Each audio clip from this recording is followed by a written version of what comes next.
వైఎస్ఆర్ జిల్లాను ఇది 2010లో అప్పుడు ఉమ్మడి రాష్ట్రంలో రోషయ్య గారు ముఖ్యమంత్రిగా ఉన్న టైంలో వైఎస్ఆర్ జిల్లాగా మన కడప జిల్లాను మార్చడం జరిగింది.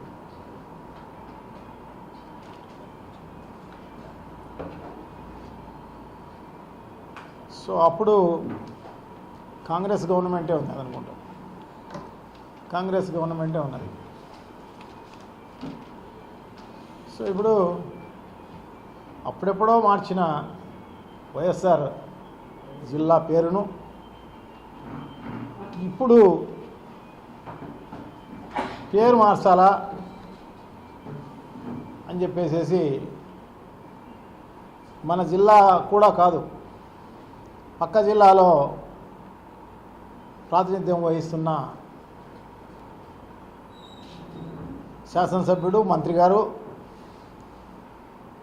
శ్రీ సత్యకుమార్ గారు ముఖ్యమంత్రి గారికి ఒక రిప్రజెంటేషను ఇవ్వడం జరిగింది మొన్న ఎప్పుడో. మరి ఆయన ఈ రాష్ట్రంలో చాలా తక్కువ ఉన్నాడు అనుకుంటా, ఢిల్లీలోనే ఎక్కువ కాలం గడిపిన పరిస్థితి ఉన్నందువల్ల ఆయనకు తెలియదేమో.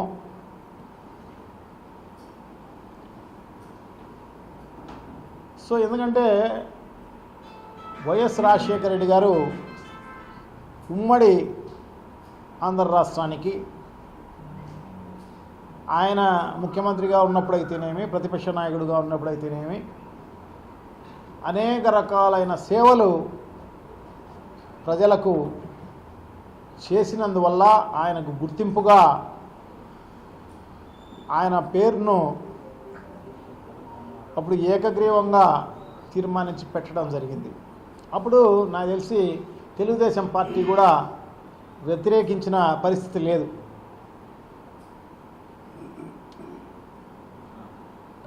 సో ఎందుకంటే వైఎస్ రాజశేఖర రెడ్డి గారు బీద మధ్యతరగతి ఇల్లు వాళ్ళనేది లేదు, అందరికీ కూడా మేలు చేసిన వైఎస్ రాజశేఖర రెడ్డి గారి ప్రభుత్వం.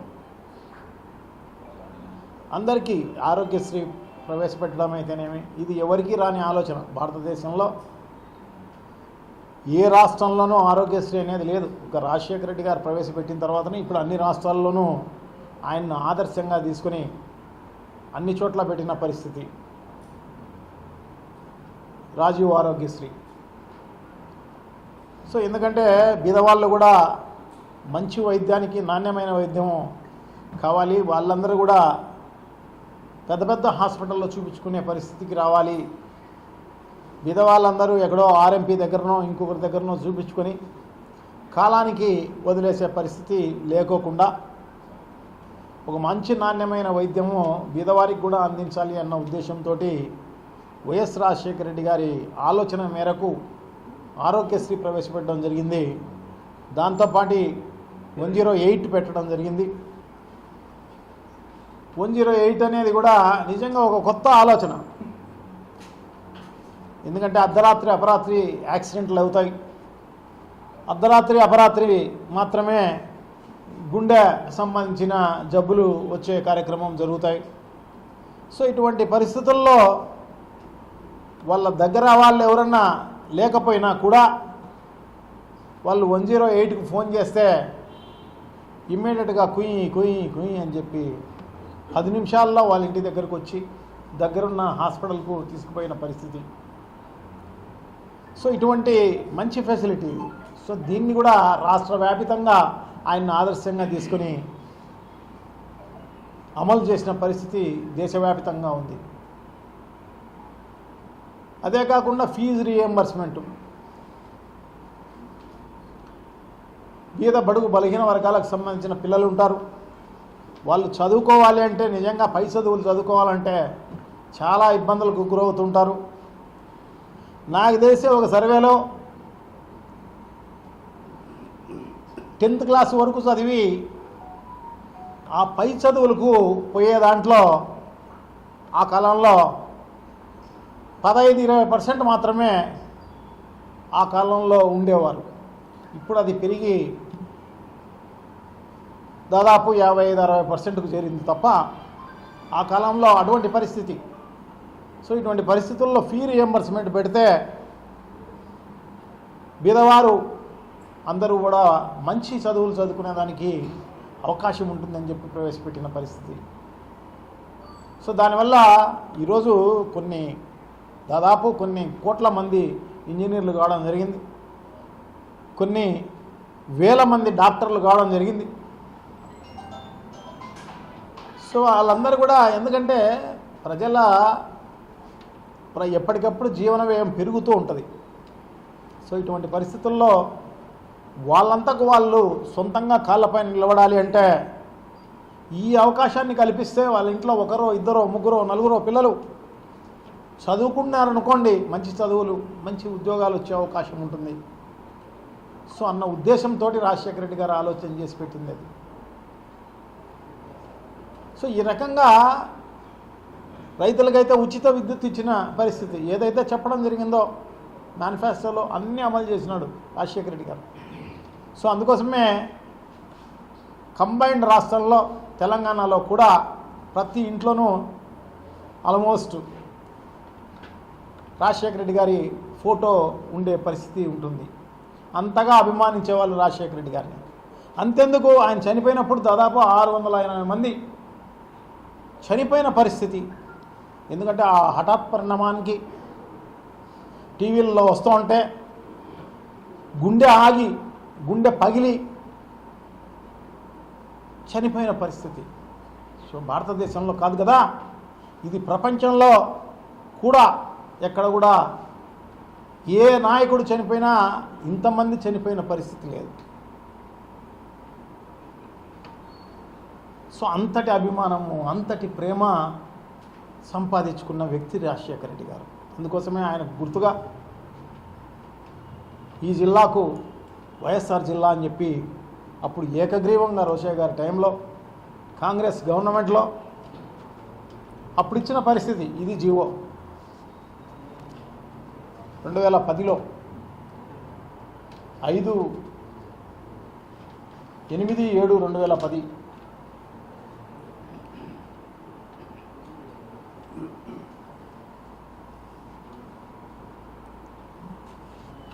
అప్పుడు ఇచ్చిన జీవో ఇది. సో అటువంటి దాన్ని మార్చి వేరే పేరు పెడతాము అంటే నిజంగా ఇక్కడ ఉన్న ప్రజలు ఎవరు ఒప్పుకునే పరిస్థితి ఉండదు అయితే అని నేను భావిస్తా.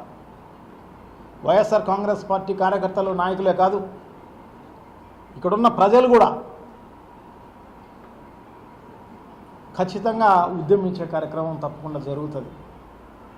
సో అటువంటి ఆలోచనలు ఏమన్నా ఉంటే మానుకునే కార్యక్రమం చేయవలసిందిగా వారికి విజ్ఞప్తి చేస్తున్నా. సో ఇది రోషయ్య గారి టైంలో ఒక్క కడపకే కాదు మార్చింది పేరు, నెల్లూరు జిల్లాకు పెట్టడం జరిగింది. సో అందుకోసం ఇటువంటి ఆలోచనను మానుకోవాల్సిందిగా వారికి అందరికీ కూడా విజ్ఞప్తి చేస్తున్నా. మరి ముఖ్యమంత్రి గారికి కూడా విజ్ఞప్తి చేస్తున్నా, ఇటువంటి ఎవరైనా రికమెండ్ చేసినా కూడా పక్కన పెట్టండి అని చెప్పి తెలియజేసుకుంటూ, సో అదే కాకుండా జగన్మోహన్ రెడ్డి గారు రీసెంట్గా కూడా మొన్నటి ఈ 5 ఏళ్ల కాలంలో చాలా జిల్లాలు కొత్తగా వచ్చి పెట్టిన జిల్లాలకు అన్ని దానిలకు అల్లూరు సీతారామరాజు జిల్లా కావచ్చు, అంబేద్కర్ జిల్లా కావచ్చు, ఎన్టీఆర్ జిల్లా కావచ్చు. సో వాళ్ళ సేవలను బట్టి వాళ్ళకిచ్చే గౌరవం అది. సో జగన్మోహన్ రెడ్డి గారు ఆ రకంగా పెట్టడం జరిగింది. సో డెఫినెట్గా దీన్ని అందరూ కూడా ఆమోదిస్తారు అని చెప్పి నేనైతే భావిస్తా. దీనికి వంతపాడిన మన జిల్లా శాసనసభ్యులు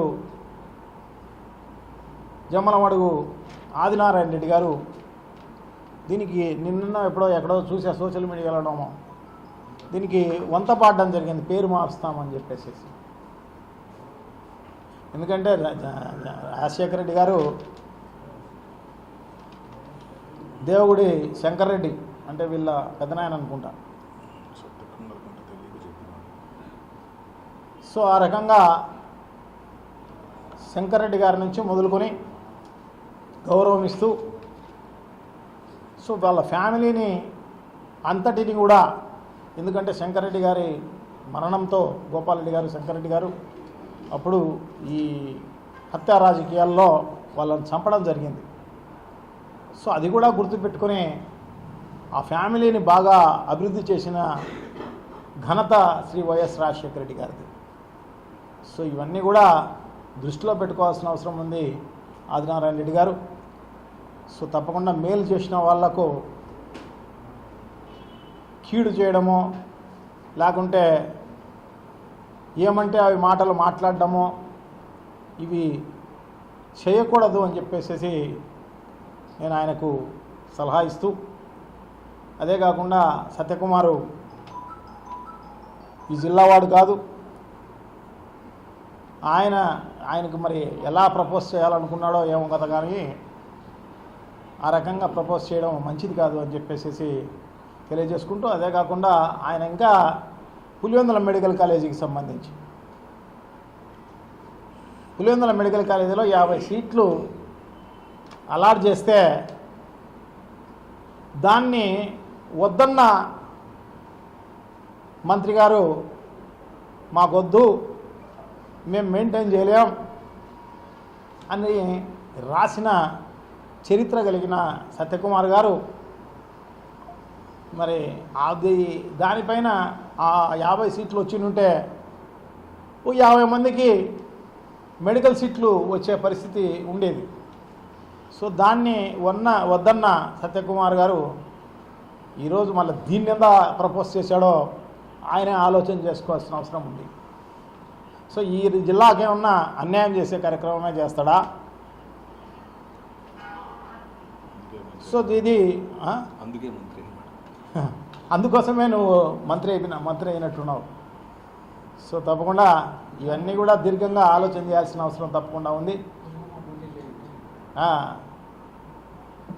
జిల్లాను అభివృద్ధి దశకు తీసుకుపోయే కార్యక్రమం వీళ్ళందరూ చేస్తే మంచిది. ఎందుకంటే ఎన్నో రకాలైన అబద్ధాలు ఆడి సూపర్ 6 అని చెప్పి మోసం చేసి ప్రజలను అధికారంలోకి వచ్చిన ఈ కూటమి ప్రభుత్వానికి సో ముందు ఆ కార్యక్రమం చేయవలసిందిగా తెలియజేసుకుంటూ, అదే కాకుండా నిత్యావసర సరుకులన్నీ కూడా ఈరోజు ప్రజలకు అందుబాటులో లేని పరిస్థితి ఈరోజు అంతా కూడా ఉంది. ఏంటి కూడా ఆ కాయగూరలు కానీ ఆకుకూరలు కానీ ఏది కూడా అందుబాటులో లేని పరిస్థితి ఉంది. కరెంటు ఛార్జీలు అయితే అందుబాటులో లేని పరిస్థితి ఉంది. సో దీన్ని చక్కదిద్దాల్సిన అవసరం తప్పకుండా ఉంది. అది మాని ఈ పని చేయడం, పనికి పూనుకోవడం నిజంగా ప్రజలు గర్హిస్తారు అని చెప్పేసి తెలియజేసుకుంటూ, సో తప్పకుండా ఇటువంటి ఆలోచనలు మానుకోవాల్సిందిగా మరొకసారి విజ్ఞప్తి చేస్తూ సెలవు తీసుకున్నాను. థ్యాంక్ యూ, నమస్కారం.